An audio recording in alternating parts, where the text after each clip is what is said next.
Greetings and welcome to the video introduction to Exam 1 for Chemistry 222, and I'm glad to have you here. Over the last several sections, you've learned a lot of material. You've learned, for example, about how the grams, moles, gram stance and balanced chemical reactions can help chemists to figure out percent yields and all kinds of cool things like that.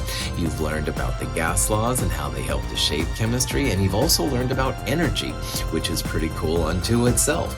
So this has been a fun time, and now it's just time for you to share what you've learned, all right? So it should be no big deal. Now, the format of the exam will probably change year to year. However, some things I can say at this point, which I believe will apply, include the following.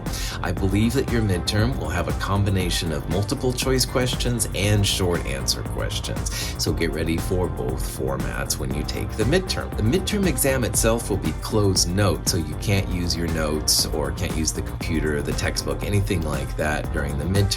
But you will be able to bring your calculator, definitely, and you'll have access to a periodic table, the greatest cheat sheet ever made, of course, and then you'll take it from there. When I return the midterm to you, the very last page will be what I call a summary sheet, and that just says how you're doing in the class as of this time.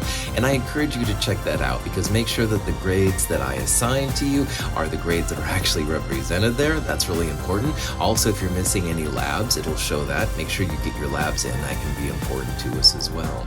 Also, on the website and in the Chemistry 222 companion, there is a sample midterm, and I encourage you to check it out. I gave it out a few years ago, so it's going to be a little different from the one that you see, but it will give you a sense as to the kind of questions I'll be asking so you can better prepare. And I give the answers to the sample exam, so if you go through it, you can test your knowledge, see how you're doing. I encourage you to check that out. Okay, if you have questions on this or anything else, please let me know. I'm totally happy to help. Good luck with your studying. Have a great day.